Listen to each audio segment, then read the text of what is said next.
ഈ ദിവസം ആവർത്തിക്കാത്ത ഒരു വർഷം പോലും ഉണ്ടാകില്ല. മറ്റൊരു രീതിയിൽ പറഞ്ഞാൽ ഇതിൻ്റെ പിടിയിലാണ് എല്ലാ വർഷവും കടന്നു പോകുന്നത്. ആ ദിവസമാകുമ്പോൾ പലരും വീട്ടുപണികൾ ചെയ്യില്ല, ജോലിക്ക് പോകില്ല. എന്തിന്?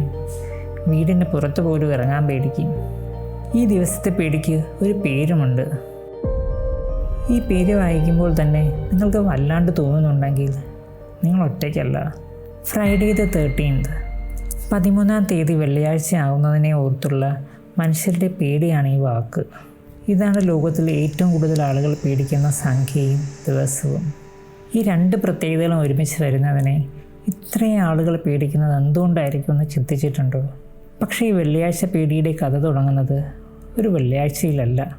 അന്ന് ആ വ്യാഴാഴ്ചത്തെ വിരുന്നിൽ മേശയുടെ ഒരറ്റത്ത് 13-ാമനായി ഒരുവനിരിപ്പുണ്ടായിരുന്നു.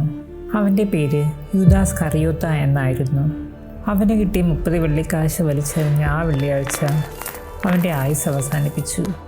അതോടെ 13 വെള്ളിയാഴ്ചയും ഒന്നിച്ചു വരുന്ന ദിവസം ശപിക്കപ്പെട്ട ദിവസമായി എല്ലാവരും കണക്കാക്കുവാൻ തുടങ്ങി. വെള്ളിയാഴ്ചയുടെ ശാപം യഥാർത്ഥത്തിൽ അന്ന് തുടങ്ങിയതായിരുന്നില്ല. ദൈവത്തിൻ്റെ ആദ്യ ശിക്ഷയും അന്നായിരുന്നു.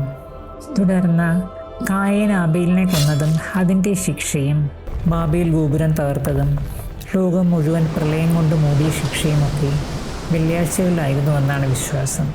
ദൈവത്തിൻ്റെ പിന്തുടർച്ചക്കാർ എന്ന് വിശ്വസിച്ചു വന്നിരുന്ന രാജാക്കന്മാരും ഈ ദിവസം വധശിക്ഷകൾക്കായി മാറ്റിവെച്ചു. വിശുദ്ധ പാനപാത്രത്തിൻ്റെ സൂക്ഷിപ്പുകാർ എന്ന് കരുതപ്പെടുന്ന നൈറ്റ്സ് ടെംപ്ലാറിനെ നശിപ്പിക്കാൻ ഉത്തരവിറക്കിയതും 1307 13-ാം തീയതി വരുന്ന ഒരു വെള്ളിയാഴ്ചയായിരുന്നു.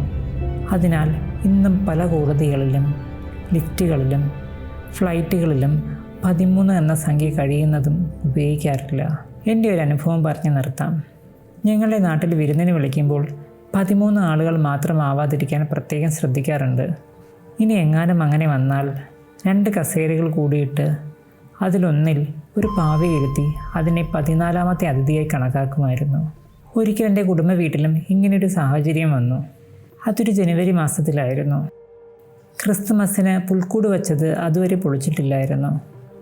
14-ാമത്തെ അതിഥിയായി പുൽക്കൂട്ടിൽ നിന്ന് മാലാഖയെ എടുത്ത് കസേരയിൽ വെച്ചു. അന്നു മുതൽ ഒരു മാലാഖയുടെ സാന്നിധ്യം ഞങ്ങളുടെ കുടുംബത്തിൽ സ്ഥിരമായി ഉണ്ടെന്നാണ് മുത്തശ്ശി പറയുന്നത്. എന്നാൽ അന്ന് ആരാണ് വന്നതെന്ന കാര്യത്തിൽ എനിക്ക് സംശയമുണ്ട്. കാരണം ഒരു കാലത്ത് സാത്താന്മാരും മാലാഖമാരായിരുന്നല്ലോ.